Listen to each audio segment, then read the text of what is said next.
دوستو، کیا انسان اپنی سب سے قیمتی چیز صرف اللہ کریم کی رضا کے لیے قربان کر سکتا ہے؟ کیا ایک باپ اپنے بیٹے کو اپنے ہاتھوں سے قربان کرنے کے لیے تیار ہو سکتا ہے؟ اور کیا ایک بیٹا اپنی جان اللہ کے حکم کے سامنے خوشی سے پیش کر سکتا ہے؟ یہ کوئی عام کہانی نہیں، یہ ایمان کی انتہا ہے۔ یہ واقعہ ہے حضرت ابراہیم علیہ السلام اور ان کے بیٹے حضرت اسماعیل علیہ السلام کا۔ حضرت ابراہیم علیہ السلام ایک ایسے معاشرے میں پیدا ہوئے جہاں ہر طرف بت پرستی تھی۔ لوگ پتھر کے بت خود بناتے تھے اور پھر انہیں کو سجدہ کرتے تھے۔ ان کے اپنے والد بھی بت تراشتے تھے، لیکن ابراہیم علیہ السلام کا دل ان سب چیزوں کو قبول نہیں کرتا تھا۔ وہ سوچتے تھے، جو چیز انسان خود بنائے وہ خدا کیسے ہو سکتی ہے؟ انہوں نے آسمان کی طرف دیکھا، ایک چمکتا ہوا ستارہ، پھر وہ غروب ہو گیا۔ انہوں نے کہا، میں ڈوبنے والوں کو پسند نہیں کرتا۔ پھر چاند دیکھا، پھر سورج، اور آخرکار اعلان کیا، میں صرف اسی کی عبادت کرتا ہوں جس نے سب کچھ پیدا کیا۔ یہ تھا توحید کا پیغام جو انہوں نے پوری دنیا تک پہنچایا۔ جب انہوں نے اپنی قوم کو سچ بتایا تو لوگوں نے ان کی مخالفت شروع کر دی۔ انہوں نے کہا، تم ہمارے معبودوں کی بے عزتی کرتے ہو۔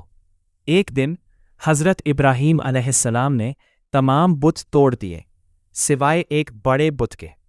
جب لوگوں نے پوچھا تو انہوں نے کہا، اس بڑے بت سے پوچھ لو۔ لوگ خاموش ہو گئے کیونکہ وہ جانتے تھے کہ بت بول نہیں سکتے، لیکن غرور نے انہیں سچ ماننے نہیں دیا۔ انہوں نے فیصلہ کیا کہ ابراہیم کو آگ میں ڈال دیا جائے۔ ایک بہت بڑی آگ جلائی گئی۔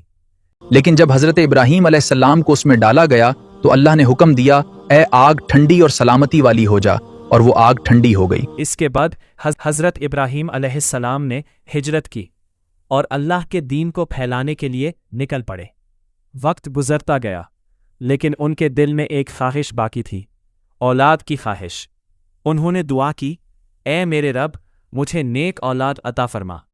اللہ نے ان کی دعا قبول فرمائی اور انہیں بڑھاپے میں حضرت اسماعیل علیہ السلام عطا کیے۔ یہ خوشی بے حد عظیم تھی، لیکن یہ خوشی ایک نئی آزمائش کا آغاز بھی تھی۔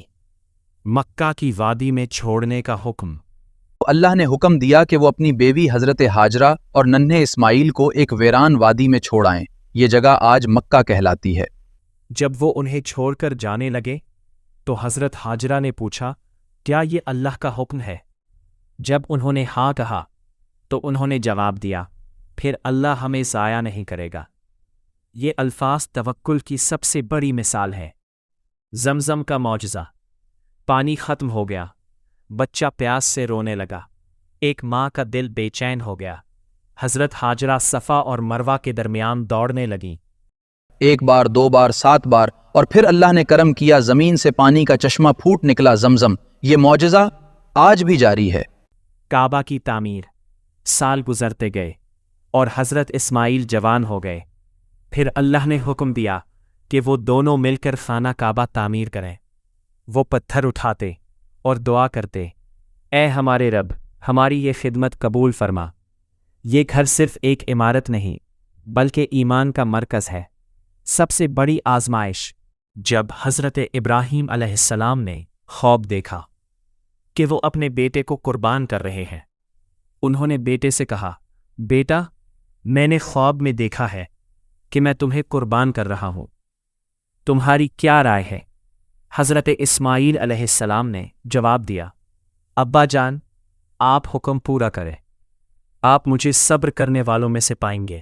یہ الفاظ تاریخ میں ہمیشہ کے لیے محفوظ ہو گئے۔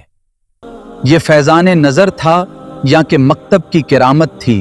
سکھائے کس نے اسماعیل کو آداب فرزندی؟ پھر حضرت ابراہیم علیہ السلام اپنے بیٹے حضرت اسماعیل علیہ السلام کو لے کر اس مقام کی طرف روانہ ہوئے جہاں اللہ کا حکم پورا ہونا تھا۔ راستے میں شیطان آیا اور وسوسے ڈالنے لگا، لیکن حضرت ابراہیم علیہ السلام نے اسے کنکریاں مار کر دور کر دیا۔ یہی عمل آج حج میں رمی جمرات کی صورت میں کیا جاتا ہے۔ پھر وہ لمحہ قریب آ گیا۔ حضرت اسماعیل علیہ السلام نے فرمایا، ابا جان، مجھے مضبوطی سے باندھ لیجئے تاکہ میں تڑپ نہ سکوں، اور اپنی آنکھوں پر پٹی باندھ لیجئے کہ کہیں باپ کی محبت اللہ کے حکم کے درمیان نہ آ جائے۔ یہ سن کر زمین و آسمان بھی کانپ اٹھے۔ حضرت ابراہیم علیہ السلام نے اپنے بیٹے کو پیشانی کے بل لٹا دیا اور اللہ کے حکم پر عمل کرنے کے لیے چوہری چلانے لگے۔ لیکن اللہ کو اپنے بندوں کی وفاداری دکھانا مقصود تھا۔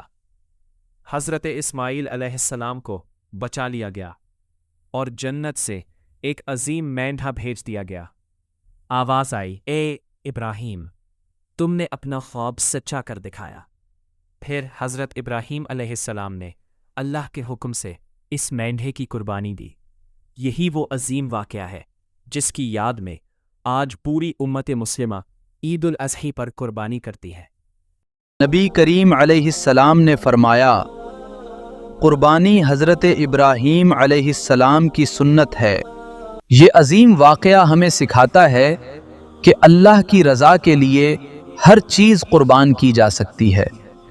سچا مومن وہی ہے جو مشکل ترین آزمائش میں بھی صبر، اطاعت اور توکل اختیار کرے۔ قربانی صرف جانور کی نہیں، بلکہ اپنی خواہشات کو اللہ کے حکم کے آگے جھکانے کا نام ہے۔ ایسی سچی اور سبق آموز ویڈیوز کے لیے ہمارا چینل ضرور سبسکرائب کریں اور بیل آئیکن دبا دیں۔